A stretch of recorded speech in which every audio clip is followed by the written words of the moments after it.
ناظرین کرام، میں ہوں آپ کا میزبان خواجہ آصف بٹ۔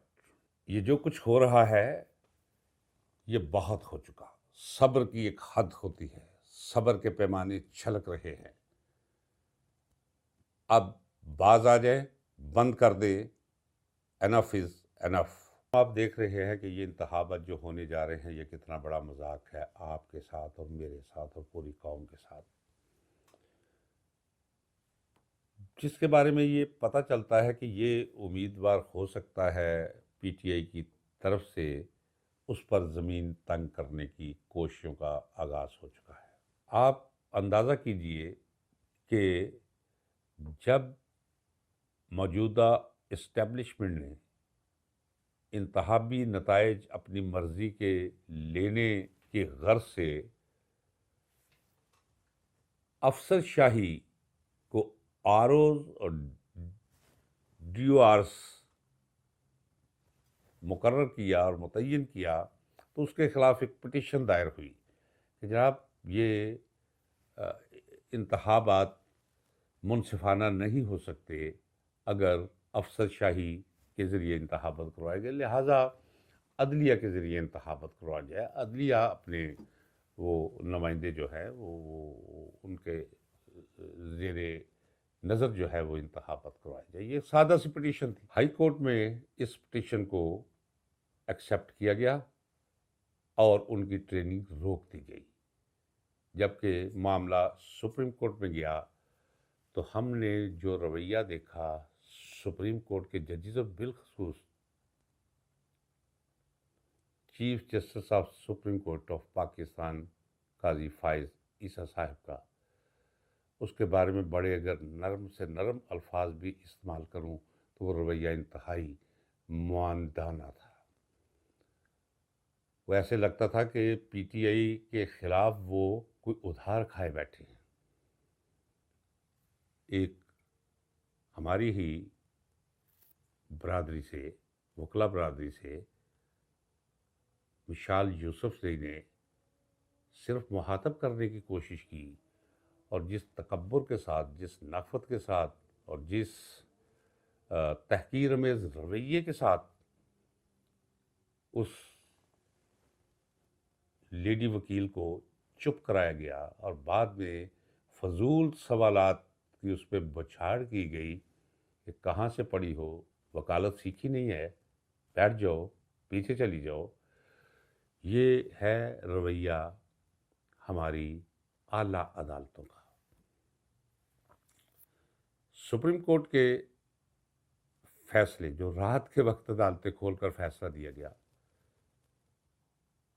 اس پر تبصرہ کرتے ہوئے پی ٹی آئی کے چیئرمین بیرسٹر گوہر خان نے کہا کہ فیصلہ ہمیں قبول نہیں، لیکن فیصلے کا ہم احترام کرتے ہیں۔ ایسے نہیں کہنا چاہیے تھا، فیصلہ قبول بھی نہیں اور اس فیصلے کا ہم احترام بھی نہیں کرتے۔ اتنی زیادہ گنجائش دینے کی اس عدلیہ کو ضرورت نہیں ہے جتنی وکلا دیتے چلے آ رہے ہیں۔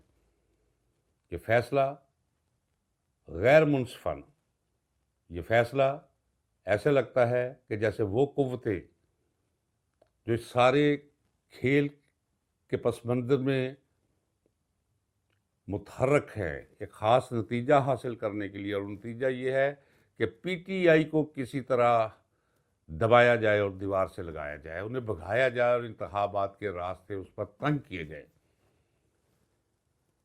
تو وہ فیصلہ نہ صرف یہ کہ غیر منصفانہ ہے، ناقابل قبول بھی ہے اور قابل افسوس بھی۔ جو رویہ وکلا کے ساتھ آپ نے رکھا ہوا ہے، میرا پیغام ہے ہائی کورٹ اور سپریم کورٹ کے ان ججز کو جو اسٹیبلشمنٹ کی ڈکٹیشنز پہ عدالتی کارروائی کرتے ہیں اور انہیں خوش کرنے کے لیے وکلا کی توہین اور تذلیل کرتے ہیں، ان کے لیے پیغام ہے کہ جو ہو چکا یہ کافی ہے۔ یہ نہیں ہونا چاہیے، اور اب ہم یہ ایسا ہونے بھی نہیں دیں گے۔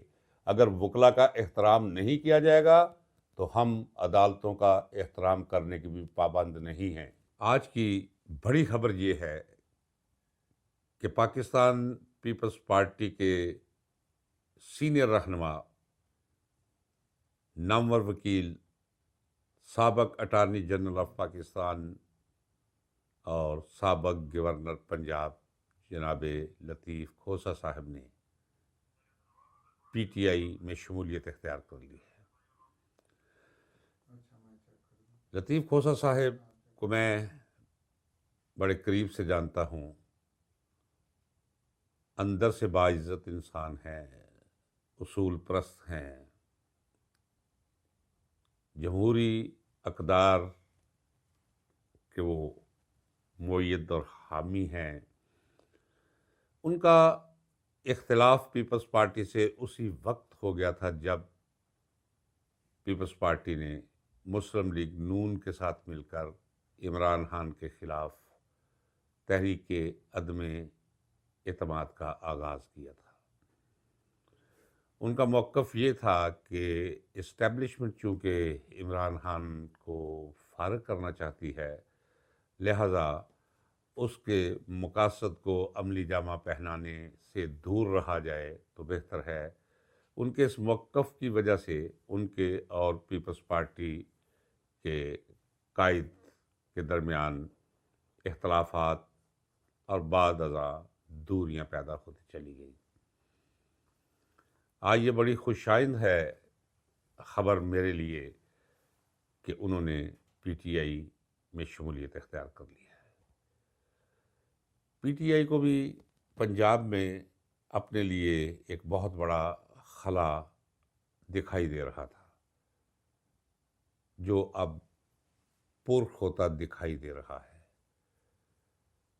اس حوالے سے ان کی شمولیت زیادہ اہم ہے کہ چیئرمین، جنہیں سابق کہتے ہوئے بھی مجھے مذاق لگتا ہے، عمران خان نے یہ فیصلہ کیا ہے کہ مجوزہ انتخابات میں 70% ٹکٹس وکلا کو دی جائیں۔ اب یہ کون فیصلہ کرے گا کہ کن وکلا کو ٹکٹ، پارٹی ٹکٹس دیے جائیں؟ میرا خیال ہے اگرچہ خامد خان صاحب پی ٹی آئی کے دیرینہ قائد ہیں، ساتھی ہیں، لیکن لطیف کھوسہ صاحب وکلا کے ساتھ تعلقات میں زیادہ وہ درک رکھتے ہیں، اور وہ یہ سمجھتے ہیں کہ کس وکیل کی وہ اہلیت ہے جس کی بنیاد پر اسے پارٹی ٹکٹ دی جائے گی۔ اور اب پنجاب کے اندر حامد خان، لطیف کھوسہ اور پی ٹی آئی کے وہ پرانے وکلا ساتھی جو اس مصیبت کی گھڑی میں عمران خان کے ساتھ وابستہ رہے ہیں، ان پر مشتمل پارلیمانی بورڈ تشکیل پائے گا جو فیصلہ کرے گا کہ وہ 70% پنجاب میں کون سے وکلا ہیں جنہیں ان انتخابات میں پی ٹی آئی کا ٹکٹ دیا جائے گا۔ تو اس حوالے سے چونکہ یہ بہت اہم مرحلہ ہے، کچھ سمجھ نہیں آ پا رہی تھی کہ یہ مرحلہ کیسے طے ہوگا۔ لطیف کھوسہ صاحب کے پارٹی میں شمولیت کرنے سے یہ پتہ چل گیا ہے کہ اب وہ خلا پر ہو گیا ہے، چونکہ وکلا کے ساتھ ان کا تعلق بہت دیرینہ، بہت قریبی اور بہت متحرک ہے۔